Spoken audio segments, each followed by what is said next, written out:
Welcome back to our channel and welcome if you are just joining us. Don't forget to like and subscribe to our channel. Let's dive into the part 3 of our story.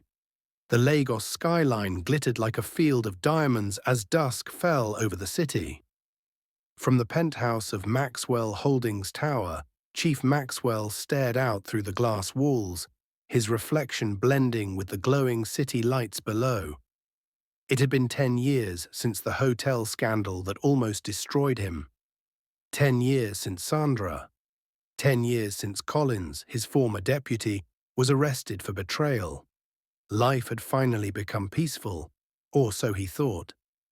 Felicia, his new wife, had given him everything Sandra never did.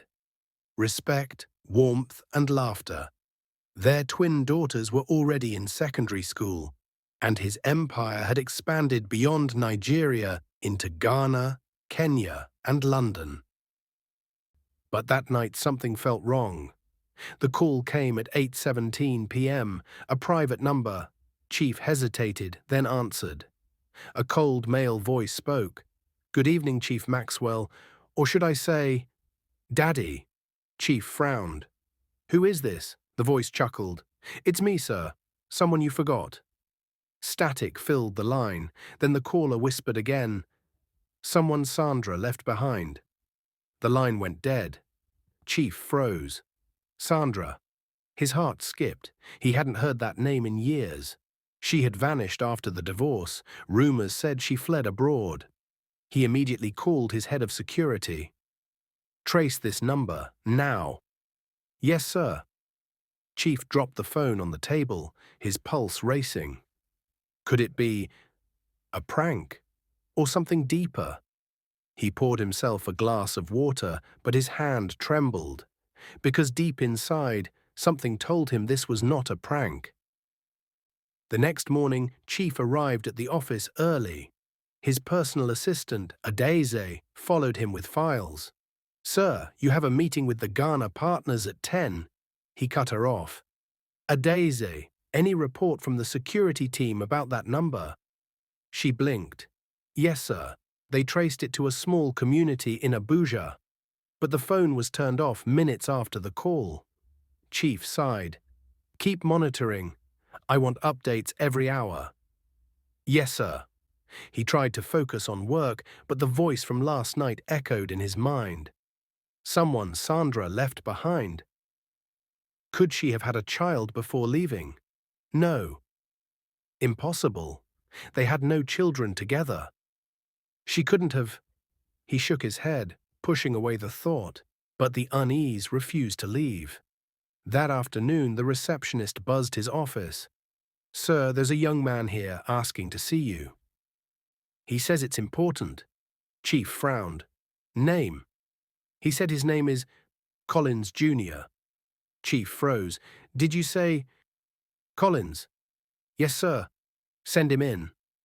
The door opened slowly. A tall, lean young man, maybe 22, stepped in. He wore a clean white shirt and simple jeans. His face carried an innocent calmness, but his eyes, those eyes carried something darker. "Good afternoon, sir," the young man said politely. Chief studied him. He looked familiar, something about his jawline, the eyes, the way he stood. "Who are you?" Chief asked quietly. "My name is Collins," the young man said. "Collins Maxwell." Chief blinked. "What?" The young man smiled faintly. "Sandra's son." The room went silent. The air felt heavy. Chief leaned forward slowly. "Sandra had a son?" "Yes, sir," Collins Jr. said softly. "And you're my father." Chief's glass slipped from his hand and shattered on the floor. Chief's voice was low, shaking. "That's not possible. Sandra and I had no children." Collins Jr. smiled sadly. "She told me you'd say that, but I have proof." He pulled out an old brown envelope and placed it on the desk. Chief opened it with trembling hands. Inside was a birth certificate. The father's name, Chief Maxwell Okafor. The mother's name, Sandra Okafor. Chief stared at the paper. "This is a lie." The young man shook his head. "It's real. My mother raised me alone. She died last year in South Africa. Chief froze. She's dead. Yes, Collins said, his voice dropping. But before she died, she told me everything. She said you destroyed her life, that you took everything and left her to suffer. Chief rubbed his forehead. Your mother destroyed herself. Collins's tone hardened. That's not what she told me. He stood tall now, his calm face slowly turning cold. She told me you planned her downfall, that you paid the journalists that night, that you sent Collins Sr. to jail to cover your own scandal. Chief's eyes narrowed. What did you just say? She said you framed him. Collins Jr.'s voice was firm, and I came back to clear my father's name. Chief leaned back slowly, his heartbeat pounding. You mean, you're the son of Sandra and Collins? The young man nodded. Yes, sir. And I've waited my whole life to face you. Chief went silent for a long moment. Then he whispered, You're here for revenge. Collins smiled faintly. Not revenge, justice. He turned and walked to the door. Before leaving, he said, You'll see me again, Chief. Soon. Very soon. The door closed softly. Chief stared at the empty room. His world had just tilted again. That night, Felicia noticed her husband's silence at dinner. Maxwell, are you okay? She asked softly. He looked up and forced a smile. I'm fine. But he wasn't. He couldn't stop thinking about that young man, Collins Jr., the son of the two people who almost ruined him. Was he telling the truth? Was Sandra really dead? And if yes, was that boy planning something? He didn't know. But one thing was clear. He had walked into the start of another storm. 2 days later, disaster hit. News broke online. Billionaire Chief Maxwell under investigation for corporate fraud. Chief's phone wouldn't stop ringing. Board members, journalists, investors. He ran into his office. Adaze was pale. Sir, they say a whistleblower released private files, company transactions signed by you, showing illegal fund transfers. What? Chief shouted. That's impossible. She handed him a folder. It's all over the news, sir. Chief opened it and froze.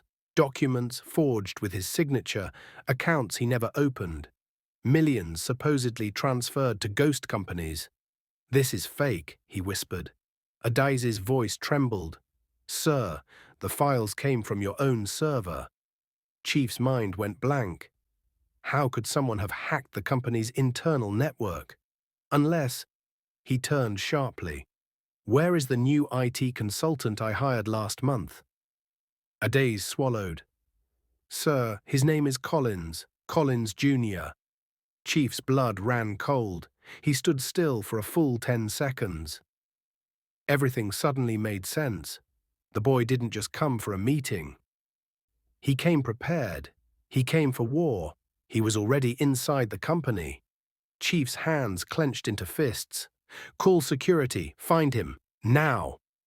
Adaze grabbed the phone, but before she could dial, Chief's computer screen flickered. All the files opened at once. Emails, documents, bank reports. And then, on the screen, a video appeared. It was Collins Jr., sitting somewhere dark, staring directly into the camera. Hello, Chief Maxwell. You built your empire by destroying others. Now it's your turn. Everything you hid will come to light. The screen went black. Chief's office lights flickered, and somewhere in the city, a storm thundered. Because the son of betrayal had just begun his revenge. The office felt too small for the size of the trouble. Chief Maxwell stood still, fists tight, eyes fixed on the black computer screen that had just gone dark after the video message from Collins Jr. Adaze's voice was a whisper. Sir, do we call the police? Chief answered slowly. Not yet. Lock the elevators. Close the server room. Call Captain Femi and his team. I want the building secured in 5 minutes. Yes, sir. She ran out. Chief closed his eyes for 1 second. Breathe in. Breathe out. He had fought bigger storms before. He would fight this one too. His phone rang. It was Felicia. "Maxwell, what is happening? I'm seeing terrible news online." "I'll handle it," he said gently. "Please stay at home. Keep the girls inside. Don't open the gate for anyone I do not send." Felicia paused. "A man came to the school today," she whispered. "He brought a letter with your signature. He tried to pick the twins. The school refused. They called me." Chief's chest tightened. "Describe him." "Young, tall, calm face. He wore a white shirt." "Collins Jr." "Felicia, listen to me," Chief said, voice firm but soft. "This is serious. Tell the school no one can take the girls except you or me. I'll send 2 guards there now." "Okay," she said, voice shaking. "Please be safe." "I will." He ended the call and dialed Captain Femi, head of his private security. 2 men to the school. Now. Full watch. Discreet." "Yes, sir." Chief turned toward the glass. Lagos spread out below like a glittering map. Somewhere in that bright city, someone was pulling strings. And the strings were inside his walls. Sirens wailed softly within the building as the internal security system went live. Elevator lights turned red, doors beeped shut. Guards took positions. Adais came back with a folder and fear in her eyes. "Sir, we checked the IT logs. The back door was planted 5 weeks ago by a temporary consultant. The name on the HR file is C. Madhu. He used a resident address in Victoria Island." "Cross-check the lease." She swallowed. "There is a sponsor listed. F. Okafor." Chief's eyes narrowed. "What F?" Adais shrugged. "It's only an initial." The name hit him like a cold splash of water. There were not many F. Okafors in his family line. Only one came to mind fast. Francis, his estranged cousin, the same man who begged him for an investment 2 years ago and left angry when Chief refused. "Get the lease copy," Chief said, "and get me the building manager's number."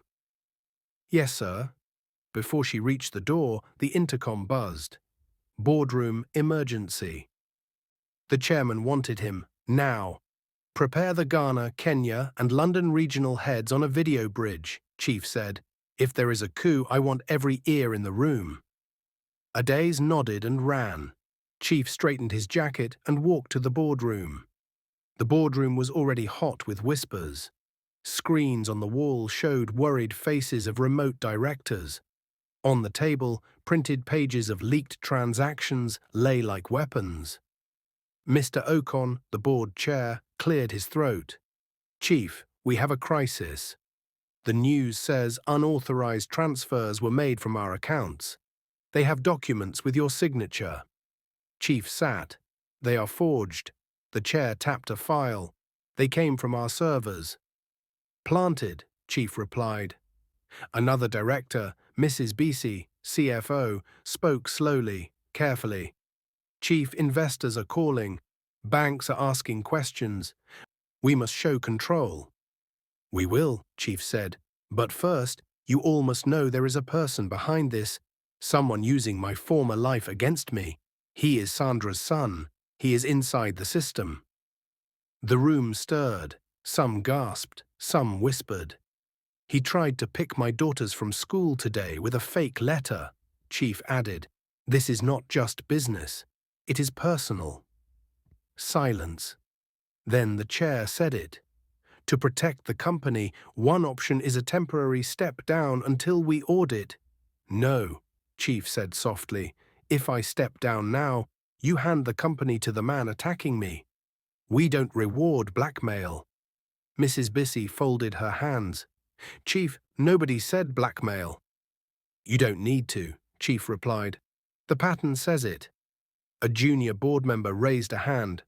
"Sir, can we prove the files are forged?" "Yes," Chief said. "I've called a forensic expert, Tunde Ilisanmi, ex-cyber unit. He will begin today."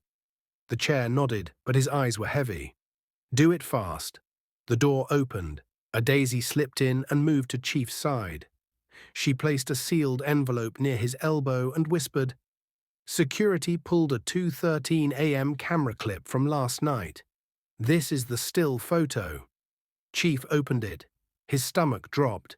The still frame showed a person entering the server room at 2:13 a.m. The face was shadowed under a hoodie. The access card in the hand was clear. It was Adiz's badge. He looked up at her. She went pale. "Sir, I swear, I was at home. My badge was in my drawer." "Cloned," Chief said quietly. Then louder, "Someone is framing my staff too." The chair looked at Adiz. "Leave your device with security. Cooperate with the audit." "I will," she said, tears thin but controlled. Chief stood. "I'm going to the server room now." The chair lifted a hand. "Chief, we lose if we sit." He left the room. The server corridor smelled faintly of hot plastic. Red warning lights blinked along the ceiling. Captain Femi met him halfway. "Sir, the main door was forced at 2:13 a.m. No camera on the inner cage. Someone sprayed the lens with matte paint. They knew the blind spot." "Fingerprints?" "Wiped. But we found a small metal object under rack 3. Femi opened his palm. A red USB drive lay there, scratched and ugly. On the side, in white marker, someone had written one word, "Home." Chief stared at it. "When did you find this?" 10 minutes ago." "It is a message," Chief said. "He wants me to look inside my house." Femi frowned. "Sir, we should not plug this into any device. It could carry malware." "We won't," Chief said. "Tunde will image it offline." He turned to leave, then stopped. "Double the guards at my home, and station one team at the school gate." "Already done." Chief nodded and headed back to his office. Tunde arrived like a storm, broad shoulders, quiet eyes, a black case of gear. He set up on a clean table, booted a forensic laptop from a read-only stick, and began imaging the red USB. "Don't touch the network," Chief said. "I won't," Tunde replied, air-gapped. Minutes crawled. The progress bar moved. While they waited, Adiz returned with the lease copy from Victoria Island. Sponsor name, F. Okafor. Chief's jaw set. He dialed a number he hated to dial. "Francis," he said when the call picked. "This is Maxwell." A cold laugh. "Look who remembered he has a cousin." "Did you sponsor a tenant named C. Madhu?" Silence. Then, "Why?" "Answer me." Another pause. "Yes, he paid me back." "What of it? Who introduced him to you?" "An old friend of yours," Francis said, voice getting playful. "Sandra." Chief's throat tightened. "Sandra is dead." "Aha," Francis said, "but she made plans before she died." The line clicked. Francis ended the call. Tunde lifted his head. "Chief," he said softly, "you need to see this." He turned the laptop. On the screen, a single video file from the red USB. Title, "Return What You Took." "Play it," Chief said. Tunde played. The video opened on a dim room. A lantern burned on a table. The camera was steady. From the shadows, a young man stepped into the frame. Collins Jr. He looked calmer than before. Colder, too. "Good evening, Chief," he said. "Let's tell the truth. You took a woman's life and her name. You took a man's career and his freedom. Now you will return what you took." He lifted something into the light, an old gold bracelet. "My mother wore this the day you married her. You made sure nobody remembered that day."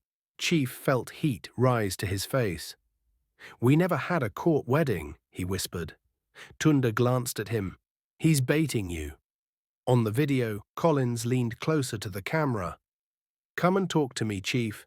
No police, no guards. Come alone. Tonight, midnight. The place where you first thought you lost everything." The screen faded to black. Then a line of text appeared. "Room 407. Adiz frowned. Which room? Chief's answer was a whisper. The hotel, the same hotel. Lines of trust. He called Felicia again. Maxwell, she said quickly. The guards have reached the school. The girls are safe. Good, he said. Listen, I must go out late tonight. No, she said softly. It is a trap. I know, he said. But I need to see his face. I need him to make a mistake. Felicia was quiet for a moment. Then don't go alone. I won't, he said, though he knew what the note demanded. Trust me. I always do, she whispered. Please come home to us. I will. He ended the call and turned to Tunde. You and Femi will shadow me. No uniforms, no noise. 2 cars back. Tunde nodded. We'll be there. Daisy stood by the door, hands tight on her notepad.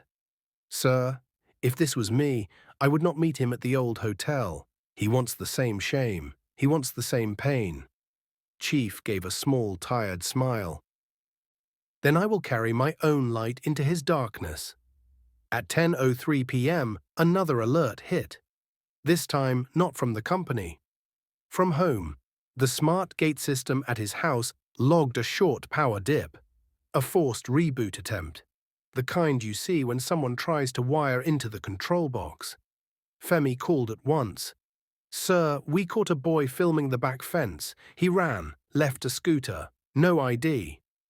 Keep the house lights on, Chief said. Dogs out. Watch the roof. He ended the call, jaw tight. If Collins Jr. could not get the girls from school, he would try to scare them at home. Enough. Midnight could not come fast enough. Room 407. The hotel lobby felt like the past returned in a cruel circle. The same marble floors, the same elevator chime, the same hallway, silent, air heavy. Chief walked with steady steps, a cap low over his brow. A hand in his pocket, his phone set to live record, screen dark.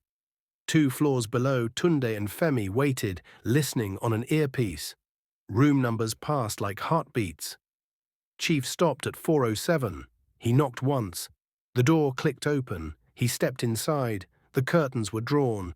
A single lamp burned near the wall. The room smelled of fresh paint and new wood, as if the past had been covered up with a clean coat. A figure sat in the chair by the window, face in shadow. Close the door, the voice said. Chief closed it. He did not move further. Show your face, Chief said. The man in the chair stood. He stepped forward into the light. Chief's breath left his body. It wasn't Collins Jr. It was Mr. Collins, older, leaner, eyes hard as stone. Good evening, Maxwell, he said, lips curling. Did you miss me?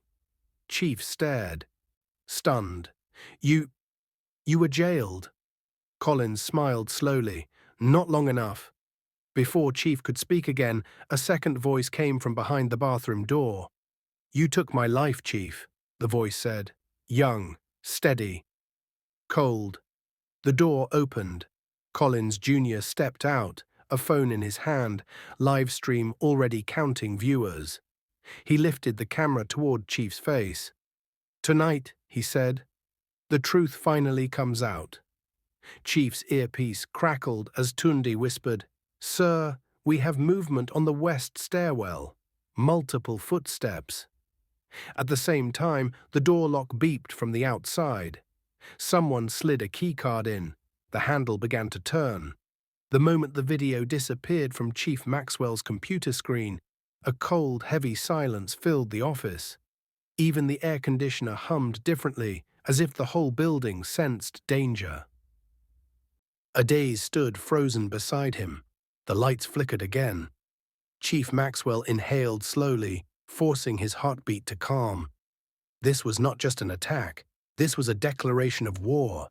And the enemy was a young man who carried 2 powerful legacies. Sandra's burning bitterness and Collins Sr.'s strategic mind. A very dangerous combination. Chief snapped out of shock and grabbed the phone. Get me security control, now. Daisy pressed a button. Security control connected. Chief didn't waste time. Lock down the entire building. No one comes in or out without my approval. Yes, sir. Seal the server room. Double guards. No staff must enter. I want fingerprints and access logs reviewed in the last 7 days. Send all results to me personally. Yes, sir. And, Chief paused, voice tightening. Find Collins Jr. A daisy swallowed. Sir, he left the building 10 minutes ago. Chief's eyes narrowed. Check CCTV. I want every step he took tracked. The room moved into sudden action. Guards running, phones ringing, alerts sounding through the security channels. Chief watched it unfold, his mind racing. This boy didn't just hack files, he did something bigger. He framed him in a way that was almost perfect. Almost like his father. 3 hours later, the boardroom was packed with angry faces. Chief had barely sat down before voices exploded. Chief Maxwell, what is happening? These documents online, are they real? Our investors are pulling back. We need answers. Chief raised one hand. Silence fell, but the tension remained sharp, like broken glass. The documents are fake, Chief said calmly. Someone planted them. A board member leaned forward. But the files came from our server. The police have been notified. Chief nodded once. I know who is responsible. Who? A young man. Someone pretending to be on my side. A murmur filled the room. Chief continued. His name is Collins Jr. Gasps. Collins. You mean Collins, the one who betrayed you years ago? His son. He returned. Chief's voice deepened. He is here to finish what his father started. Every board member now looked afraid. One of them, Mrs. Adeola, whispered, Chief, if he has access to the system, he may have more. Chief stared at her, and in that moment, her words became reality. Because the projector suddenly turned on by itself. Everyone turned. On the screen was a new file. Phase 2. Destroy Maxwell's home. Chief's stomach dropped. The screen flickered again. A photo appeared. Felicia. Then the twins. Chief felt the room spin. Mrs. Adeola whispered, Dear God. More text appeared under the photos. Target list. Felicia twin daughters. Gasps. Fear. Shock. Chief stood so quickly his chair fell backward. Ada, shut this down, he shouted. But before she reached the cables, the screen switched again. This time showing a time-stamped video clip. A drone camera, flying above Chief Maxwell's house, hovering close to the balcony. Close to the children's bedroom window. Felicia appeared briefly, watering her plants, unaware she was being watched. The boardroom erupted into panic. Chief's heartbeat thundered in his ears. This was no longer a business attack. This was a personal attack. This boy wanted to destroy not just his name, but his family. By evening, the police stormed the building. Inspector Bamidel, a stern-looking man with small glasses, placed a file on Chief's table. Chief Maxwell, we need you to come with us. Chief frowned. Come with you. Why? For questioning. Evidence suggests the missing funds may be linked to accounts under your name. This is a setup, Chief growled. I know, sir, but we must follow the law. Felicia rushed into the office, breathless. Maxwell, I came as fast as I could. They told me police. She stopped when she saw the handcuffs. No, no, no, no. This is wrong, she cried, holding him. Chief held her face gently.